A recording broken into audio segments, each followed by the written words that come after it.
All right. Well, we are here to continue our review of The Infinite Game by Simon Sinek.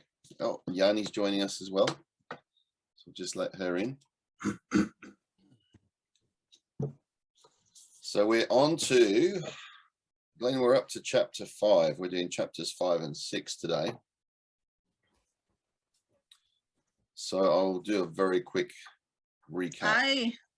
Sorry, I don't have my face. I was gonna put it on. It's because since you're recording now and posting them, I cannot be without my face. I'm sorry, you guys. Oh, goodness me. I'm still working on my self-love.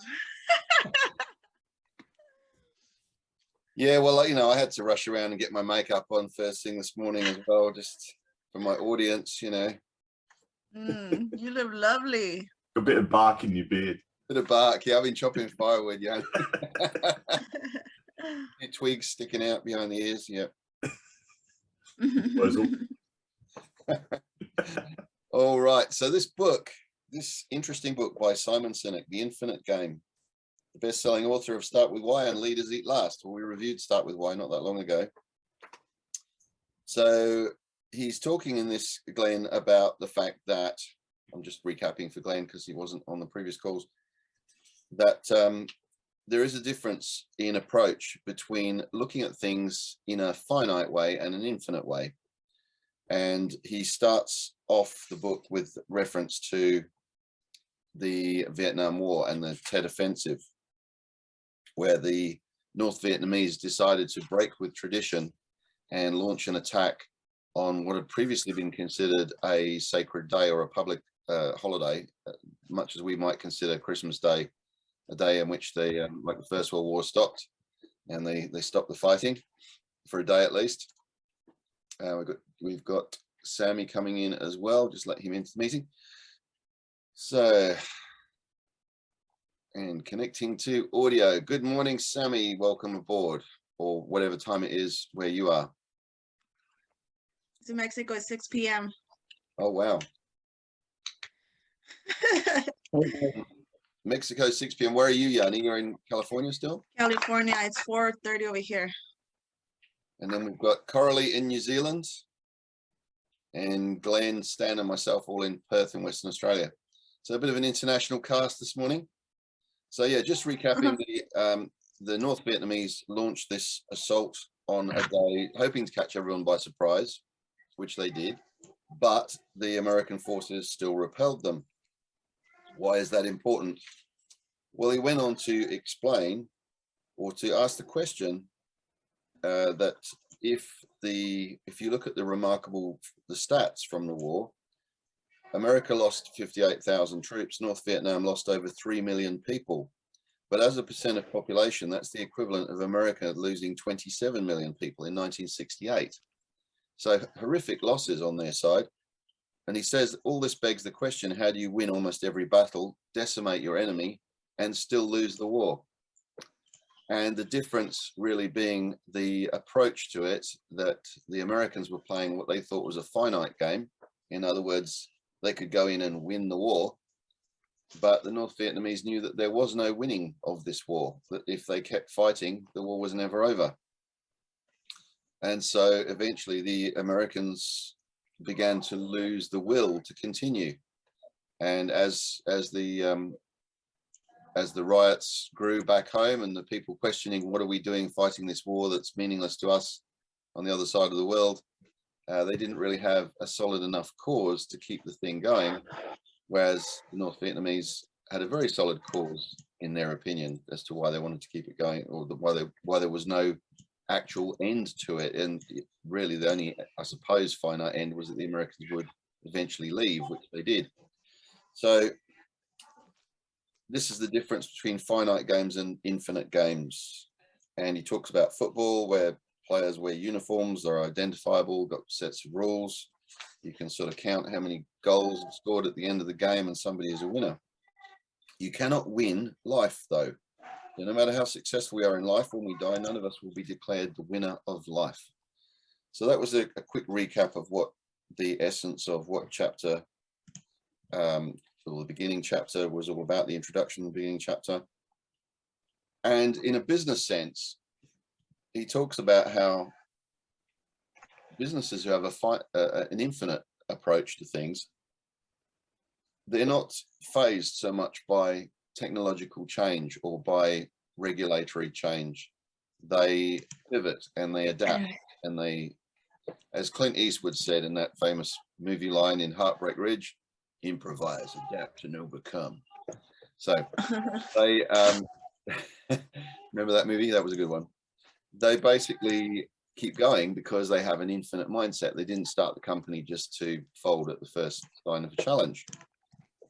One great example I really enjoyed was the story of a company I hadn't heard of actually, but Victorinox, the Swiss company that made the Swiss Army knife famous, and how when 9/11 happened and all those sort of global terror things that were going on and affected the whole airline industry and the way we have to now take off shoes and belts and go through conveyors and checkpoint after checkpoint to be able to get anywhere near an aircraft.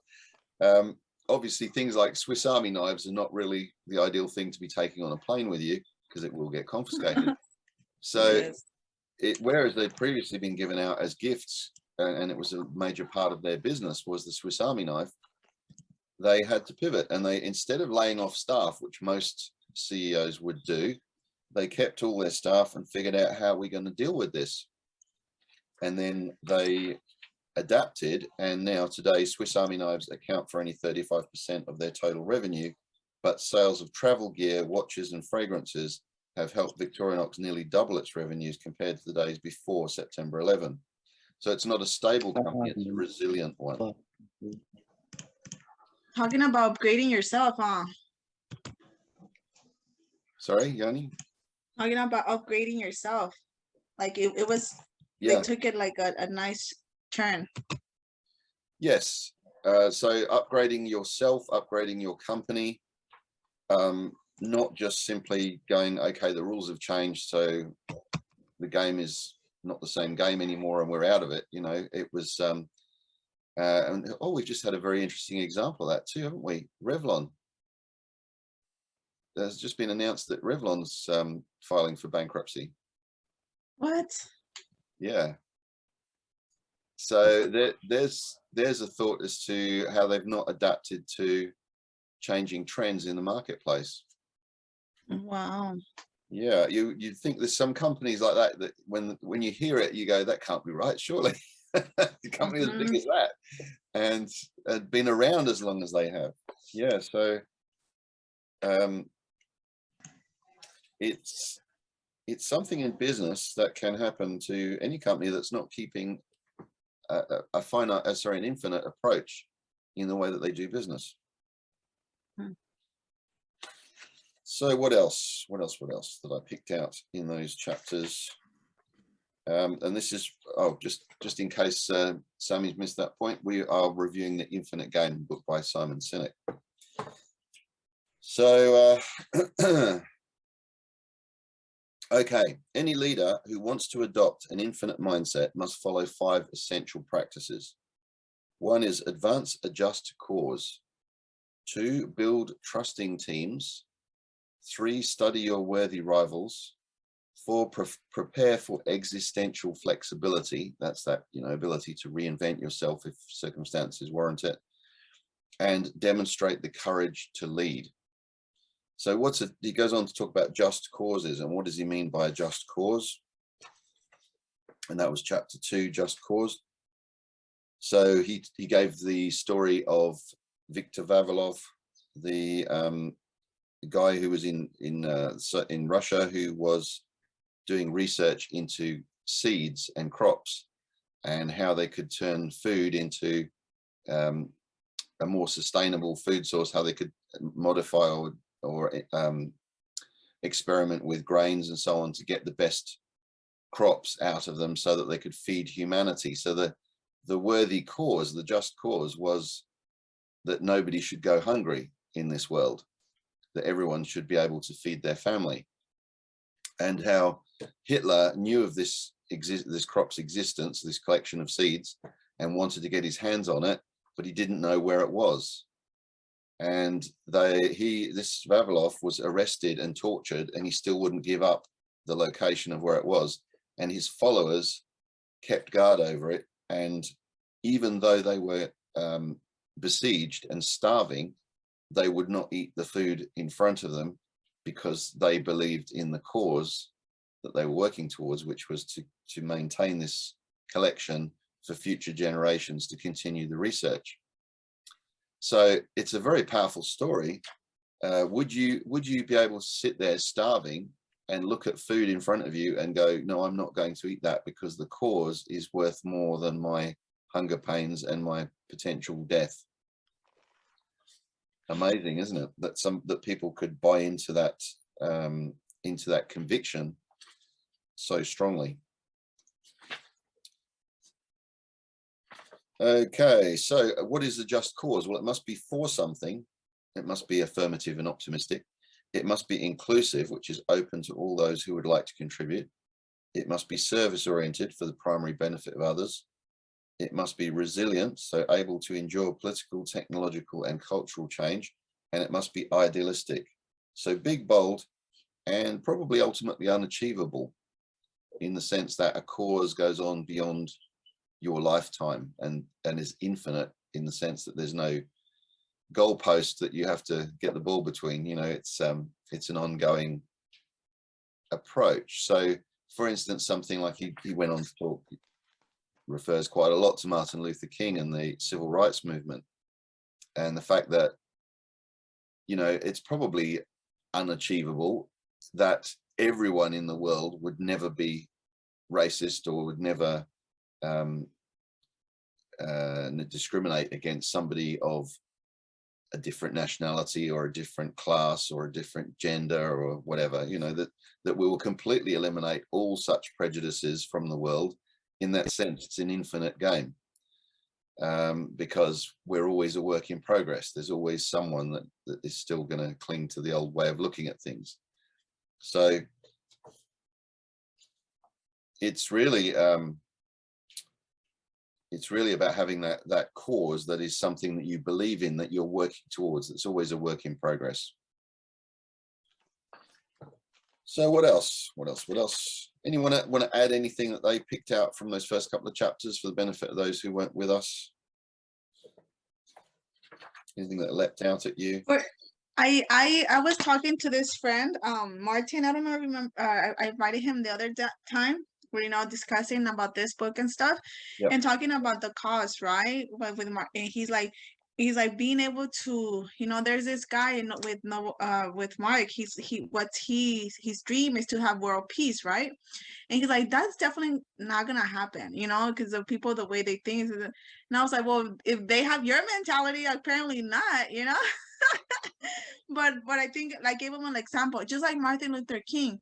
He didn't see it, his dream, you know, but he put in the seed, you know.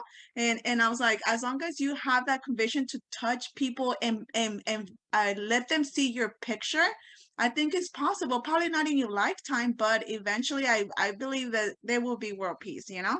And he's like, oh, when you put it that way, I'm like, I think everything starts with a seed. Like, even like, you know, the fruit idea, you know, faith in yourself, or of your friends and stuff. It's just that conviction of like wanting that so bad one way or another, you know. Like, I think I don't know if the dimension of how much you want it is a time it takes. I was kind of wondering that, you know, because it could, you know, because talking about Abraham Hicks, the law of attraction. She's like, once you put the feeling to it, it like you could have anything instantly. But I'm like, but why don't we? You know? So I wonder, just depending on your faith, your desire, conviction, is, you know, the energy you know, how fast it will go, you know? That would be a good research to do. Yeah, very good point, Yanni. And with not only Simon Sinek, but people like Jim Rohn refer a lot to nature. Nature is our sort of guiding light, if you like. And you think about anything that grows in nature, any sort of tree, any sort of plant, they don't just suddenly go from being a little seed to this massive bush or massive tree. They take a considerable amount of time to get from one to the other. And I love the Jim Rohn example where he says that a tree doesn't have any limit. It doesn't sort of reach a certain height and go, that's it, then I've done enough, now I'm going to stop growing. it keeps trying to grow as much as it can. It keeps trying to spread its roots down as deep as it can. It may come up against rocks and not be able to go any further, but it still keeps trying. And that's kind of the point, isn't it? There was a lovely story I heard a few years ago with a father and a daughter, a little girl walking along the beach, and she suddenly stoops down to pick up. There's a lot of these starfish all along the beach, and she stoops down and picks up a starfish and throws it back into the water. Well, actually, it's the father who throws it back into the water, and the daughter's going, why did you do that, Daddy? And he goes, well, I'm trying to save the starfish. If I can get them back in the water, they'll survive. But if they stay on the beach and the tide's going out, they'll dry up in the sun and they'll die. And she said, but there's so many of them. There's starfish all over the beach. You can't possibly save them all. How can you save them? And he said, well, I can't necessarily, but it made a difference to that one, didn't it? So that's cute. Each one that he picked up and threw back into the water, he saved. And that's an infinite game. That's what we're aspiring to do as a worthy cause, is to, maybe you can't save everybody, but maybe you can try to save as many as you can. Maybe you can't convince everyone not to be racist or discriminatory, but if you change one person at a time, eventually you start to make a difference. You start to get that momentum, just like a tree trying to grow as big as it can. So, and the ripple effect, right? Because for that starfish, I'm pretty sure he was grateful in one way and did some type of, deed like that. So starting that ripple effect. Yes. Yeah, for sure. And so the keeper of the cause was chapter 4, which was where he was talking about how a lot of the way our business is set up is that CEOs are very often paid their salaries or their bonuses through their results that they achieve, what they manage to get on the profit and loss statement or the balance sheet. And that therefore, because they are incentivized by specific targets, they tend to be forced to play a finite game rather than infinite game. And so in order to get those figures for the shareholders, and so that they get their big, massive bonus that a lot of these huge companies get, they will do things like cut staff, lay off people to get the expenses down so they can hit the profit target, and then they get their big bonus. So they lose sight of what the original vision of the company was if it's not communicated effectively. And one of the great examples that he uses in this chapter 4 is Sam Walton, the founder of Walmart, and how he had a vision of, if we work together, we'll lower the cost of living for everyone. We'll give the world an opportunity to see what it's like to save and have a better life. And in the early days, Walmart stores in America were well regarded, and communities would campaign to have a Walmart store set up in their little town, because they knew it would benefit the community, it would create employment, that the prices would be affordable and make it that people who were maybe struggling financially, families could feed their children and put clothes on their children and so on. And people wanted Walmart stores in their communities. But when Sam Walton passed on, the person who took over as CEO had a finite game mentality. Instead, he was more concerned with the figures and putting the figures before the people. And what happened was that over time, Walmart declined as a company and had lots of, look at that makeup, isn't that amazing? Totally different person. Glamour Girl has joined the. I put on my face now. So yeah, what happened was that Walmart sort of went into decline and was the target of various legal actions for discriminatory practices and not paying their staff enough, and generally, firing people without notice and things like that. And so it got to the point where Walmart actually was not well regarded at all, and people would actually then campaign to keep Walmart out of their town because of the impact that it would have, the negative impact. Carly's been trying to connect to us, but for some reason can't connect, so it's probably an internet issue. Okay. So what happened there was that the CEO, when he gave his sort of annual speech, he talked about the figures and the money and the way we do business first and put the people last. So Simon says in the book that the order that you present the information matters, the wording matters, because if you are creating a company that has an infinite mindset and a just and worthy cause where people come first, then you will word it that way, and you will get people in your team who engage with that vision. They give the words give direction and meaning to things. So they now have a new CEO, Macmillan, or they did at the time writing this. Duke's successor, Doug Macmillan, had a more of a vision, and he talked about having a CVO, a Chief Visionary Officer, that somebody has a vision for the company and works on putting that as the primary sort of motivating force in the company. So that brings us up to where we're up to, which is chapter 5, the responsibility of business.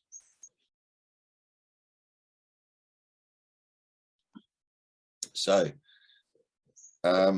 just to get an idea, who has read this? I know Stan's listened to the whole book, as I have numerous times on audio and so on. Yanni, you've all through. I listened to it 5 and 6. Actually, the YouTube video actually does say chapter 5, chapter 6, chapter 7. Okay, stop. Yeah, I have that problem where I listen to the book several times over, and then I kind of can't remember what I'm supposed to know at this point of the book and what because I've read the whole thing. Coralie, you're up to date with it? No, not yet. Glenn, have you looked at this book yet? Had a chance? Okay. And Sammy, I don't know if you're able to speak. You're muted there.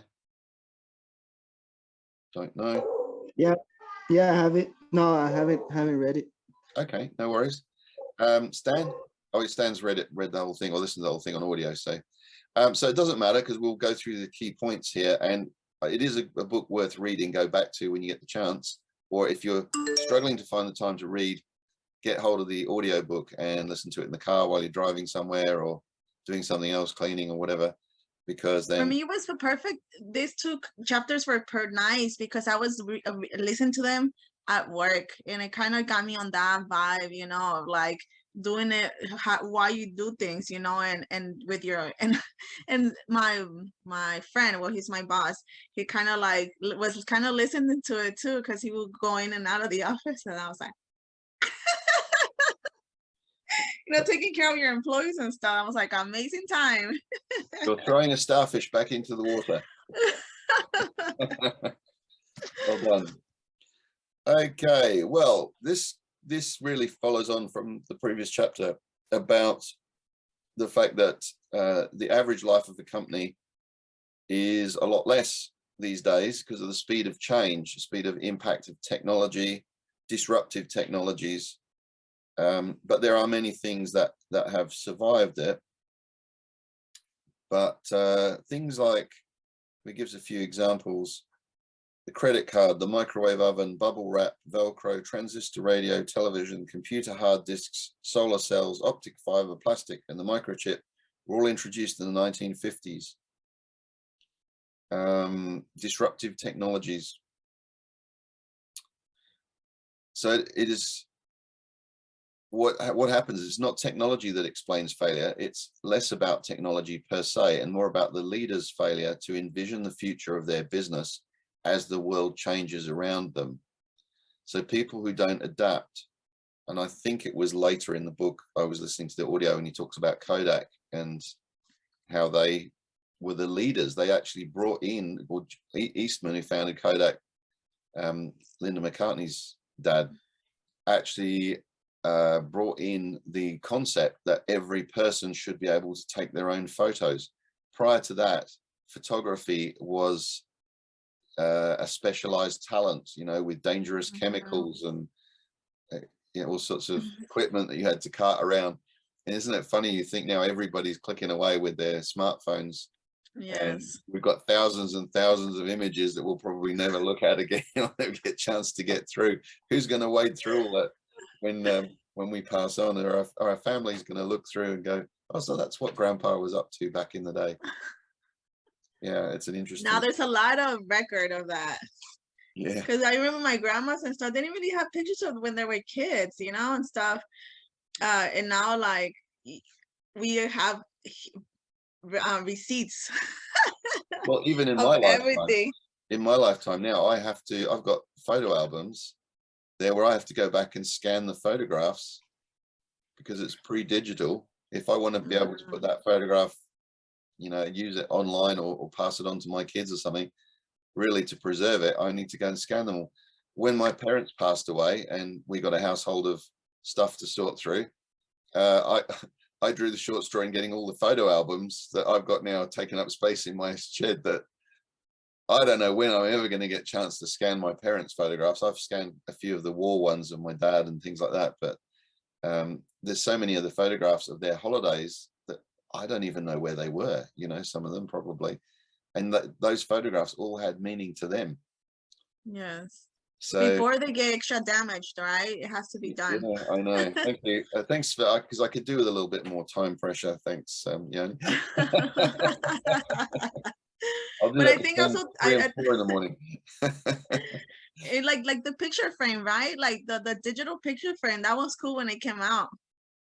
Then where you could just put like a frame, you know, because it's frame just one picture, but then like you could slide it and showing around. I think I like those two, and I think it's evolving, right? Besides adapting, I think it's evolving, like, you know, just like nature, like how the world evolved, everything keeps evolving. And I think that's I think that's when things don't do that, they die. It's like a death, you know, like the beginning and the end if you don't evolve. I think because, and I kind of understood it too, because of energy. They say you cannot disappear it, you cannot get rid of it, you could only transition it, like change it, shift it, you know. It's everything is just like that. That's interesting. We're all transforming on One these way or calls. another, definitely. Well, where is my, yes, here it is. For the older members of the crew today, beam me up, Scotty. Those days are coming, not far away, I'm pretty sure. But if you look at what you've got in your hand with a smartphone, you've got a global access computer you can talk to, you can take photographs, you can use it as an alarm clock, you can use all kinds of apps on it. It's incredible when you think my mother, you know, had a wireless in the home. Had to go outside to the toilet, you know, things like that. The technology that changes all around us is so rapid these days, so rapid.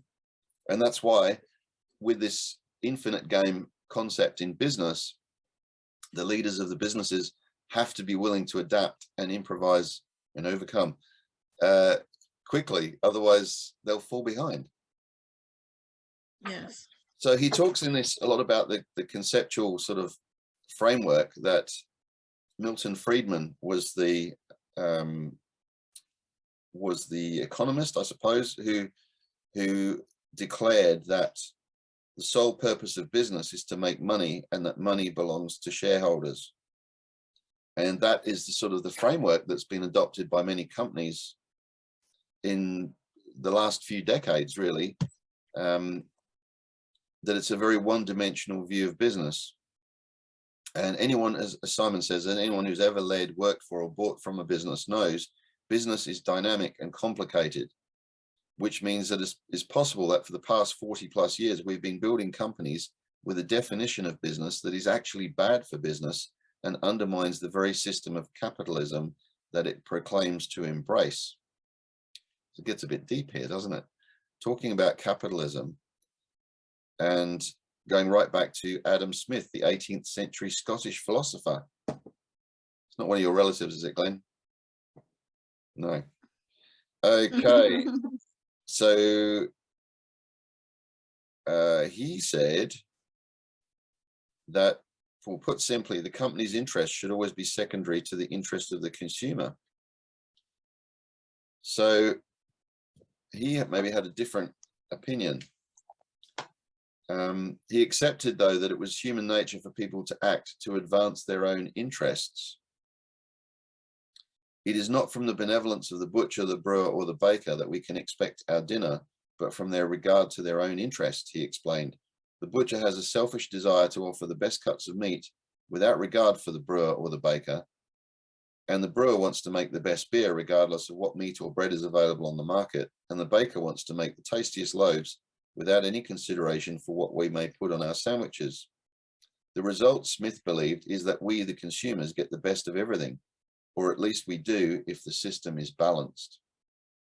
But he did not consider a time in which the selfishness of outside investors and an analyst community would put that system completely out of balance. He did not anticipate that an entire group of self-interested outsiders would exert massive pressure on the baker to cut costs and use cheaper ingredients in order to maximize the investor's gain. So this whole point about the shareholders putting pressure on the CEOs or the board of directors to, you know, trim the costs all the time, get more profit, make more money for the shareholders. And this is a cause why a lot of people, owners get thrown out of their own company, right? Because of that same aspect. Like They don't see the vision. My football club, Manchester United, where the owners are despised by the majority of fans because they keep taking massive dividends out of the club instead of reinvesting it back into improving the training facilities or getting a better team. They continue with, and they bought the club with, starting me on a rant here, they bought the club with leveraged debt. So they didn't even really use their money to buy the club. They borrowed the money to buy the club, put the club into massive debt, but still take big dividends out for themselves every year and basically just sort of raping and pillaging the club. So there's an example right there of what's going on, of that sort of finite mentality of they're just in it for the money. Whereas you've got centuries of tradition behind that, and fans that, you know, that used to go to the game with as children with their grandfathers and things like that. All that's just irrelevant to them. It's just about the money. Unfortunately. Yeah. And when I was reading that, it kind of just it kind of just kept going in my mind and in my brain. And now that you're talking about it too, it's just like so important to know the core values of the people you bring in, because when you bring them in, it's hard to get them out, you know, like, or they kind of overpower, you know, because they know the ins and outs of the company, so they know how to go around. And I think that's it's so important to know, like they say, the way you do one thing, you do everything, right? It's so important to get to know the values of what's important for them, in order for them, if it's going to be a good team or a great service for you, to serve them in a way. Like, it's like sometimes it takes so much time to find the right people, but if that time is taken properly, I think we can avoid those things. And Yes. you know, like, I don't know, for me, it's kind of, that's kind of like, even like, I guess, friendships and everything, you know, and not just the business part, but eventually the business is important. But I mean, it's just, I don't know, I kind of went like, psh, you know, when I was doing that, and then you just said that right now, you just reminded me that. Yes, you can definitely apply all of this to your life as well, in the sense of looking at things in a more infinite way, and looking at well, it was Earl Nightingale was talking about the progress towards a worthy cause or ideal. You know, that we're all a work in progress. We're all, if we can find something bigger than ourselves to believe in, that we're working towards, it gives more meaning to our lives. Yes. And that, you know, that could be something as simple as family, starting, you know, with what's closest to you. But a worthy cause or ideal, like Martin Luther King had, or, you know, Gandhi or Mother Teresa, or any of those sort of people, they're the people who change the world. But we can all change our little area of the world. You know, we can save that one starfish at a time. So he says companies exist to advance something, technology, quality of life, or anything else with the potential to ease or enhance our lives in some way, shape, or form. Right. Because he says that some people might say that it's naive to that the purpose of a company is not just to make money, but to pursue a just cause. That's naive and anti-capitalist. But it's not. Henry Ford said a business that makes nothing but money is a poor kind of business. So again, it's about the order of information and the priorities. If 80% of the CEO's pay is based on what the share price is going to do next year, he or she is going to do their best to make sure that the share price goes up, even if the consequences might be harmful to employees, to customers, to society, to the environment, or even to the corporation itself in the long term. So that's where that structure of rewarding people for the short-term thinking, short-term results could be catastrophic. So then he goes on to talk about ethics as opposed to ethical custom, an interesting distinction.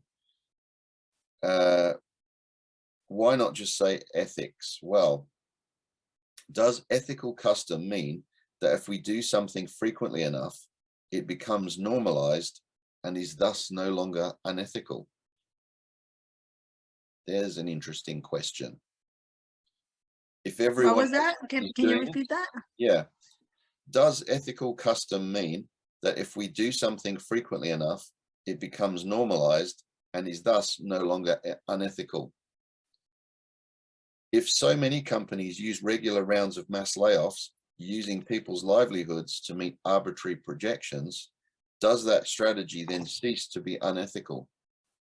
If everyone is doing it, it must be okay. Or must it?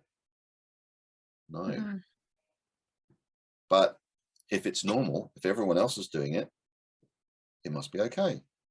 No, it doesn't. No, you just reminded me the story I told you one time when my teacher was wrong and everybody was following him because he was right. And I was like, it's wrong. I was like, who believes Janet? And I was like, the only get up if you believe. Like, I got up, nobody, right? And they said, where's the problem? And I corrected him. So it's not. It's what's right. It's what's right. What's not. It's not. It's either black or white. You're a rebel. You are a rebel, aren't you? My mom just told me that. She said, you're a killer. I'm like, with love. Yeah. I was like, no, I'm not. I just, and I think that's a big thing, going with what you're feeling, it's like that cause, like, I don't know.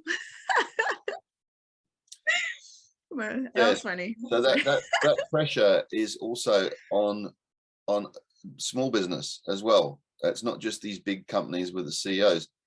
Entrepreneurs, it says, are not immune from pressure either. In their case, there is often intense pressure to demonstrate constant high-speed growth. The whole purpose of business is to grow the business, right? But to achieve that goal, or when growth slows, they turn to venture capital or private equity firms to raise money.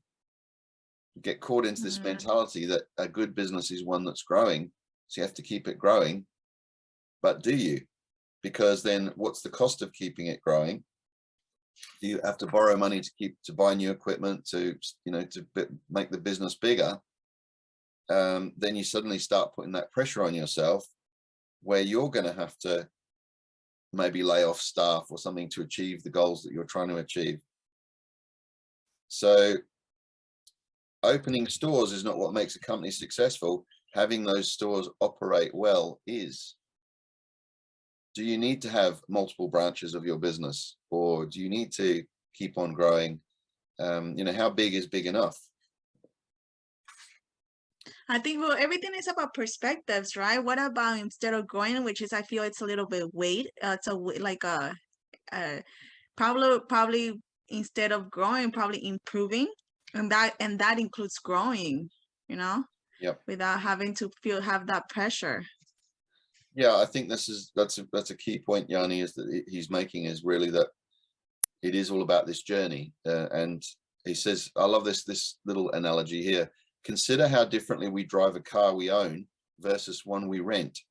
And all of a sudden it will become clear why shareholders seem more focused on getting to where they want to go, with little regard to the vehicle that's taking them there. So the company just becomes the means to the end, to the profit, and who you trample on in the process doesn't matter, Yeah. And that's the sort of the the underlying mentality of a finite business strategy. So we want to have meaning. We want to be part of something that has meaning, and we all want to feel a part of something bigger than ourselves. Highlighted that statement in orange. And if it's in orange, you know it's important, right? I'm assuming that's your favorite color or your favorite highlight. I don't know. I just used to highlight everything in yellow, and then I thought, well, that's a really important point. I want to distinguish between that and all the other points that I've highlighted. So I went to orange as like a gold, closest to gold. You know, that's gold, that one. Okay, it has some meaning to it. Got it. Orange is meant to be the color of wisdom. Thank you. Thank you. With orange? Oh, nice. So there was a lot of this in this chapter. It was really about the conceptual sort of approach, and then so he said three things. The definition of responsibility of business must: 1, advance a purpose, offer people a sense of belonging and a feeling that their lives and their work have value beyond the physical work. 2, protect people. So operate our companies in a way that protects the people who work for us, the people who buy from us, and the environments in which we live and work. Very good point. Think about mining companies and so on going, and you know that they have to repair the land after they've raped and pillaged it, because they have a responsibility to the environment as well. Yes. 3, generate profit. Money as fuel for business to remain viable so that it may continue to advance the first 2 priorities. So he's not saying that money doesn't matter or capitalism doesn't matter. He's saying, of course, the business has to make money to survive. Otherwise, it won't be there next year to carry on the work. But is that the main motivating force? It shouldn't be. So he says, simply put, the responsibility of business is to use its will and resources to advance a cause greater than itself, protect the people and places in which it operates, and generate more resources so that it can continue doing all those things for as long as possible, like the tree carrying on growing as long as it can. An organization can do whatever it likes to build its business, so long as it is responsible for the consequences of its actions. So, accountability. He talks about the American founders inspired a nation to come together to advance life, liberty, and the pursuit of happiness. Interesting trilogy of things there, because he gives the example of the Soviets also had when they ratified the formation of the Soviet Union, it was to unify all the Soviet republics into one union state capable of ensuring both external security and internal economic prosperity and the freedom of the national development of peoples. In other words, it was committed to protecting its people, offering an opportunity of economic gain, and advancing the ideology of communism. Similar trifecta showed up again in the Vietnam War, the People's War, where they were called upon to promise physical safety, economic advancement, and the opportunity to advance an ideology. So it gets quite deep, doesn't it, this book, in points and places. Yeah. So the more infinite-minded leader would ensure that so long as there are shared goals, all who contribute will benefit across all 3 pillars. So those 3 pillars being to advance a purpose, to protect people, and to generate profit. That is chapter 5. So chapter 6.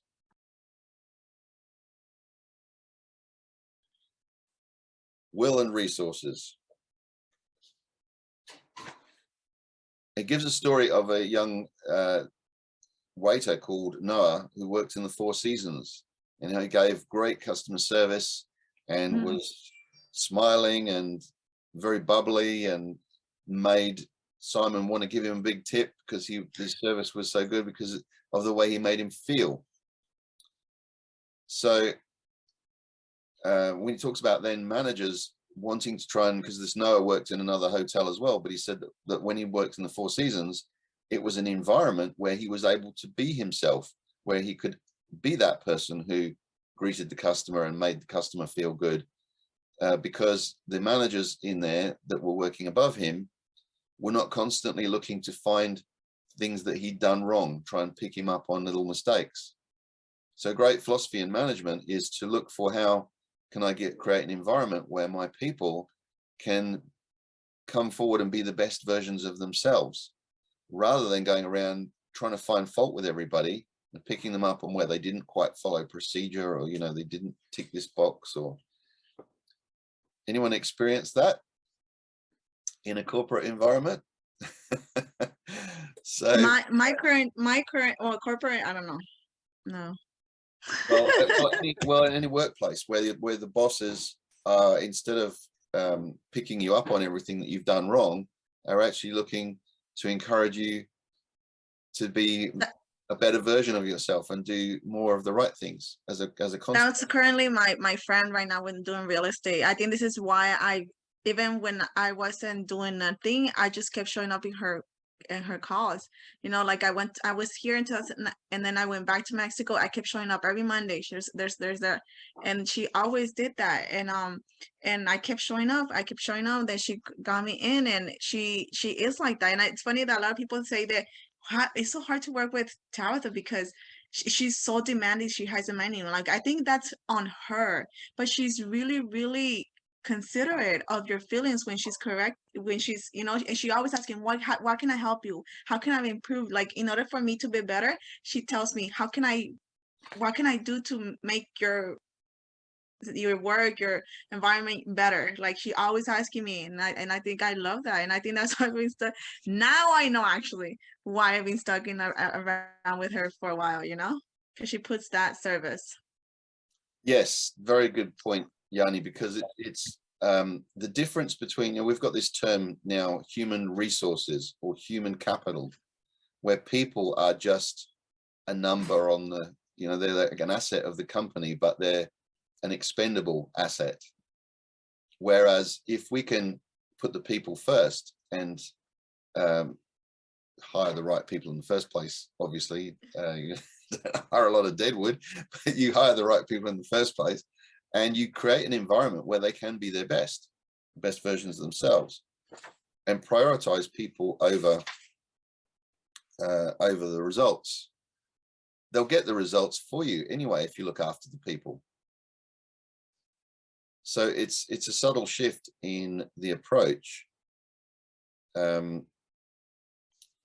in any game, there are always two currencies required to play: will and resources. Resources are tangible and easily measured. When we talk about resources, we're usually talking about money.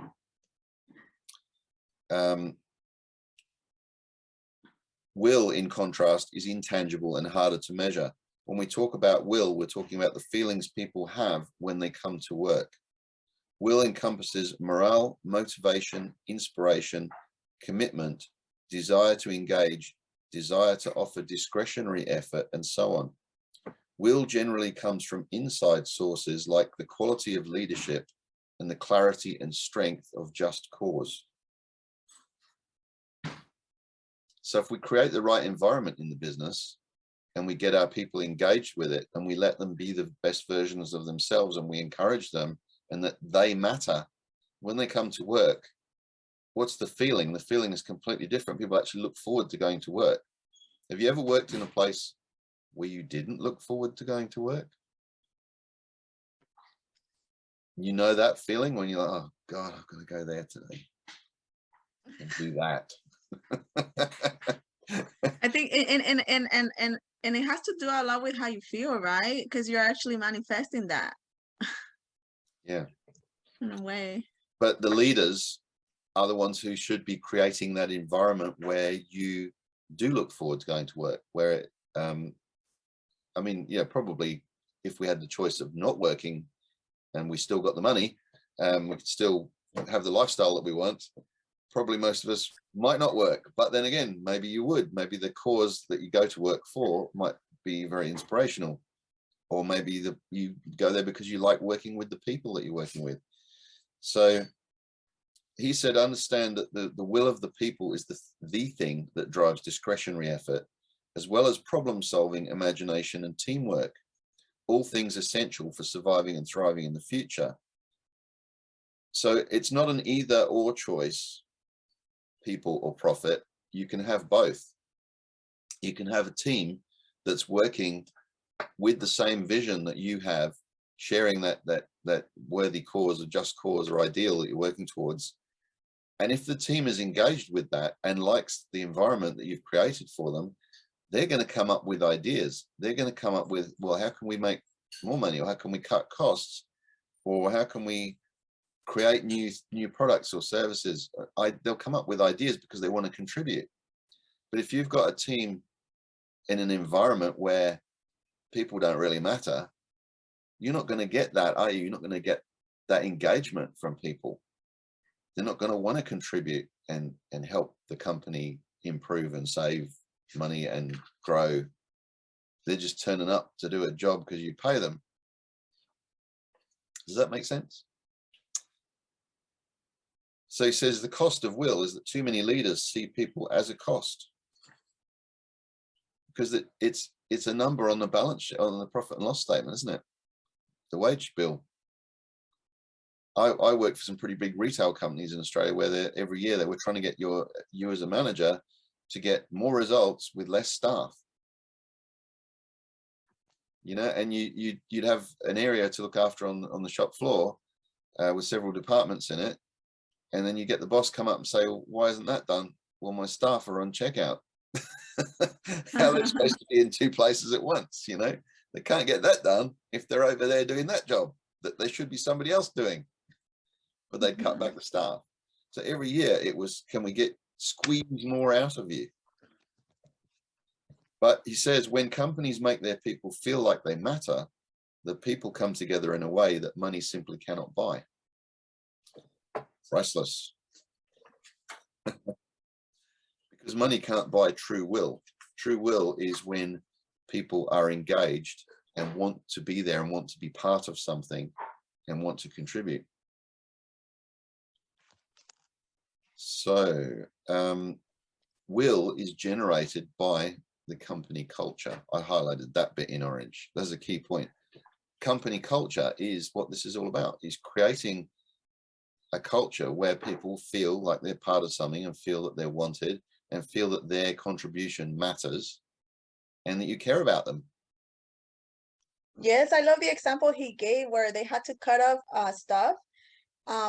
staff, but they didn't, you know, and where let me try to remember where they gave them actually they gave them a raise or something, right? And then the employees actually, they're trying to actually help the company itself when they didn't really have to, like, so it gave them they were taken care of, so that's why they helped the company be also taken care of, because I mean, if it goes down, they were going down with it. So it's kind of like a teamwork. It became a team, and that becomes a teamwork.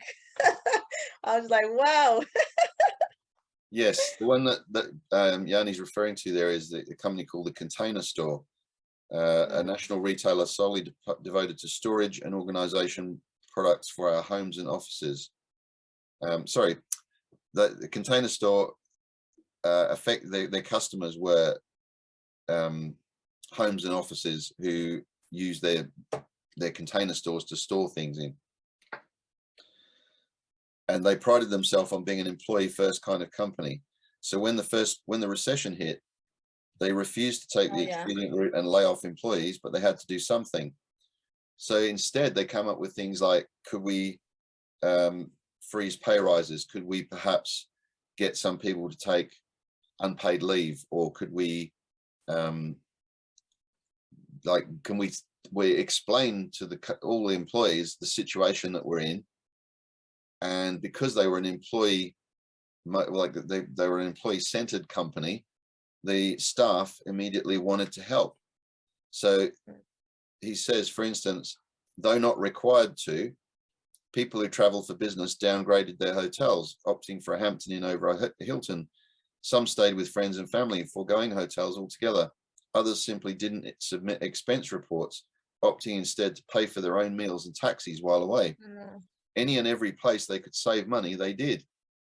employees also reached out to vendors to ask if they could find ways to save the company money too. Amazingly, the vendors were eager to help. That's practically unheard of. Clearly, they were under no obligation to trim their prices just to help a customer that was feeling the crunch of hard times. But because the Container Store had such strong relationships with their suppliers, they wanted to help. So it's not just internal, that was external as well. Because if you do the right thing by people and you build a reputation over time, if you're then challenged, people are willing to help because they know you've done the right thing.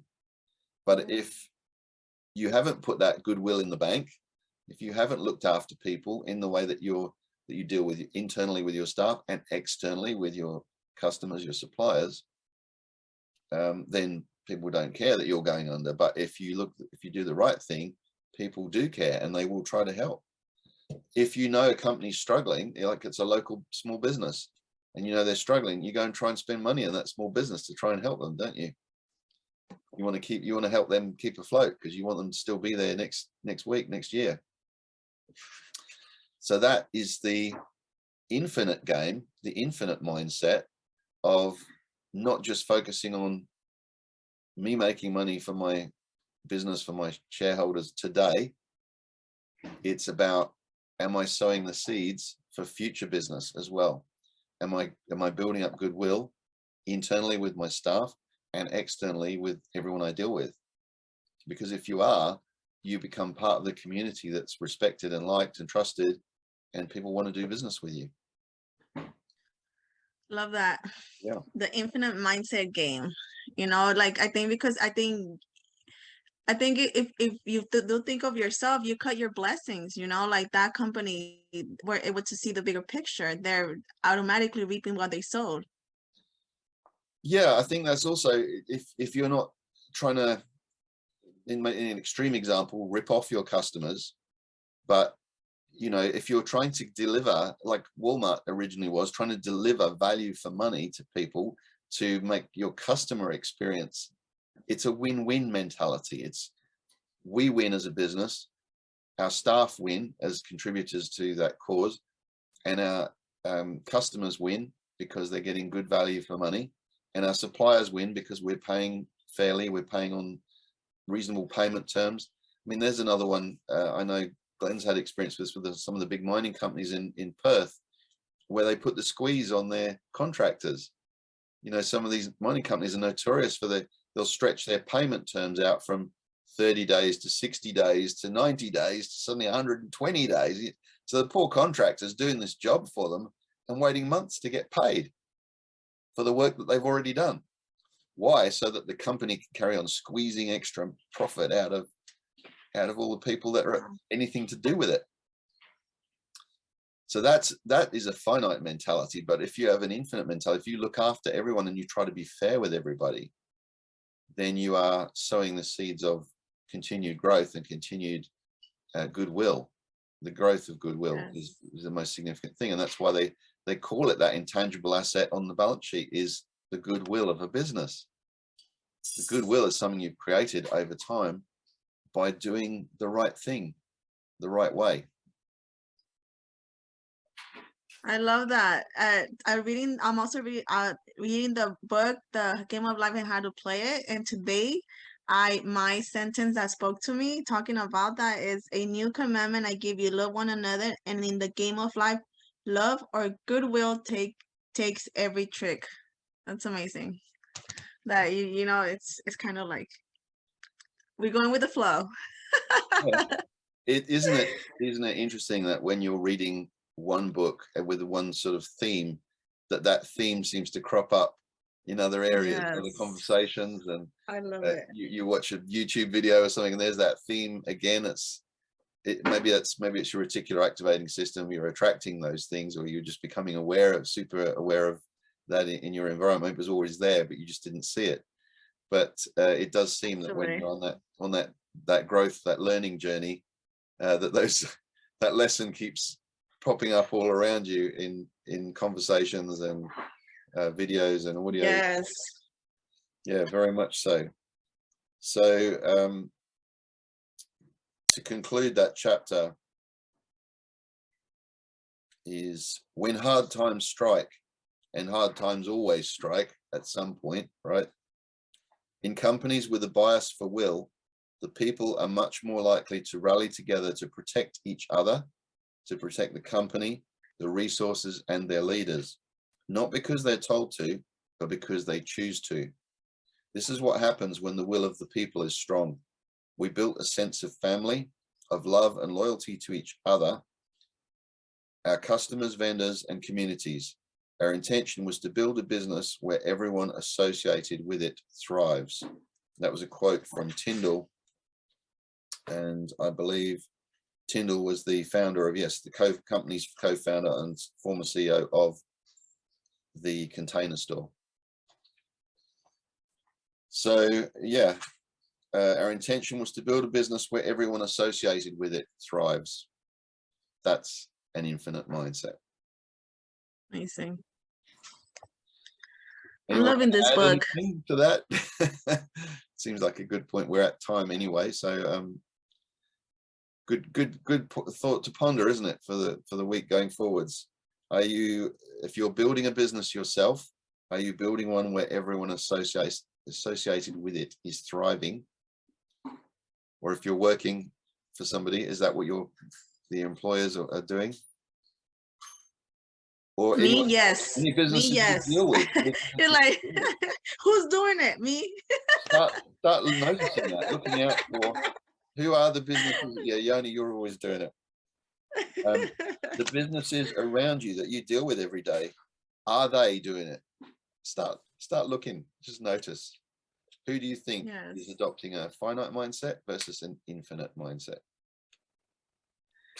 There we go. So next time we will cover chapters 7 and 8, just trusting teams and ethical fading. Interesting one. Interesting. Anyone want to add anything else? Anything you got out of this morning or that's occurred to you as a result of what we were talking about?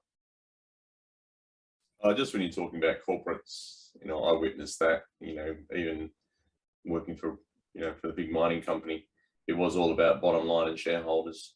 Yeah. And I was pretty close in the mix of actually running the budget with one of the management teams. And they just went, we've trimmed everything. The only other way to trim things to get to the figure we want is rears on seats. And that's when I left. Yeah. I was one of those rears. Yeah. And I'm glad I did. But now we've got our own business. It's more of, you keep it running very trim and pretty taut, but at the same time, it's a family business as me, my wife and my daughter, and the occasional drop in, but they are people that we know rather than people we just hide off the street sort of things, that people coming in to help us that we know that can work with us. Yeah. It makes things a lot easier.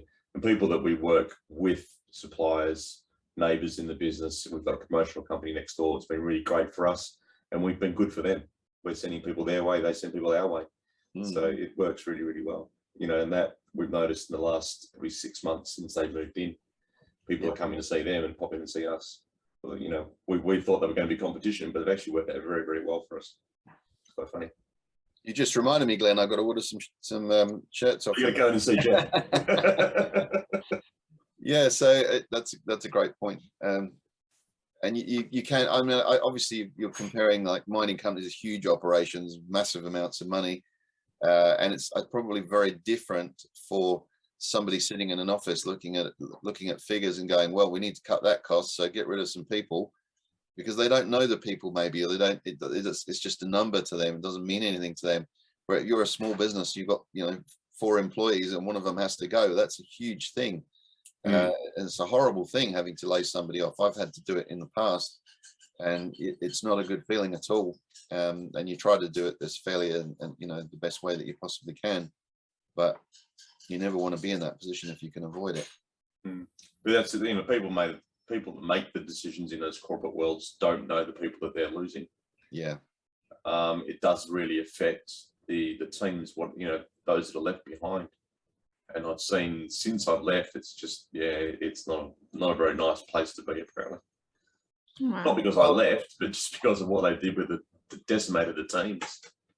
Well, then you think if they can treat those people like that, I'm next, probably. You know, as soon as that situation arises again, I could be the one that's treated like that. And do you Well, we did with that sword hanging over your head? Yeah, well, we called it. We saw it coming 3 or 4 years out, and then I'm sitting there with another long-term employee. She'd done nearly 15 years, and she went, "I reckon it's us this time," and it was. So. Yeah, my sister worked at a company. Should I say the name? I won't say the name. She was there for 22 years, and got called in one morning and just told, "Oh, the precedent used to be that you got a week of pay for every completed year of service, so she should have been entitled to 22 weeks of notice, but the industrial rules had changed and they only had to give her 12 weeks, so they just went, right, we're making your job redundant, 12 weeks. Yeah, one other lady that worked in the company for 13 years, they couldn't find her because she was on a lunch break, so they left her redundancy notice on her desk. How would you like that one? You come back from lunch and find that on your desk. I've seen it happening in London where they just cancelled their admission passes to the building. Oh, you couldn't get in. That's brutal. That's messed up. That is brutal, isn't it? Wow. So why can't I get in? Or you haven't got a job here anymore. Yeah, Oh, how awful is that? Yeah. Wow. There's a really good movie about that, actually, Up in the Air with George Clooney, if you haven't seen it, and Vera Farmiga. It's about where he has to go around issuing redundancy notices, laying people off. Very interesting movie. I spoke to my manager 2 days later. She asked me to see how I was getting on. I was still smiling, and she said, "Oh, it's been chaos." Yeah, so I got a phone call Wednesday morning, and they said, "Look, you can leave now, or officially your last day's Friday." I stayed for a little while, and then I came back in Friday to do a handover of all silly things. And then she said, "Oh, there's been chaos. There's been things thrown in the office, and there's been tears, and there's been whatever else." I went, "Okay, well, go and deal with the general manager and the manager above that one to sort that one out." Yeah, so it's funny how people react.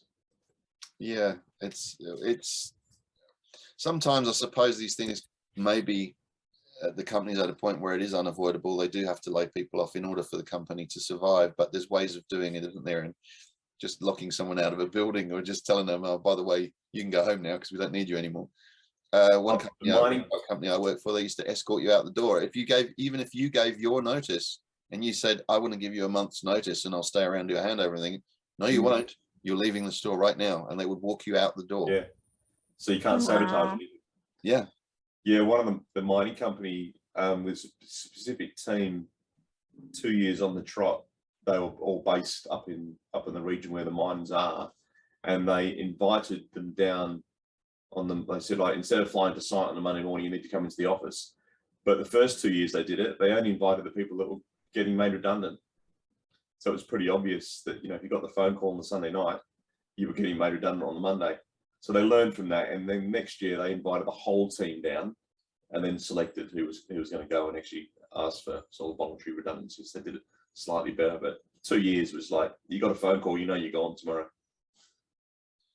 I think voluntary redundancies is not such a bad way of doing it. If people, because there are people sometimes who want to get out and think, yeah, that's a great option, I'll take the money and I'll leave, and in the long run it helps the company, and that person's fine about it, because they were quite happy to leave early and get the big payout.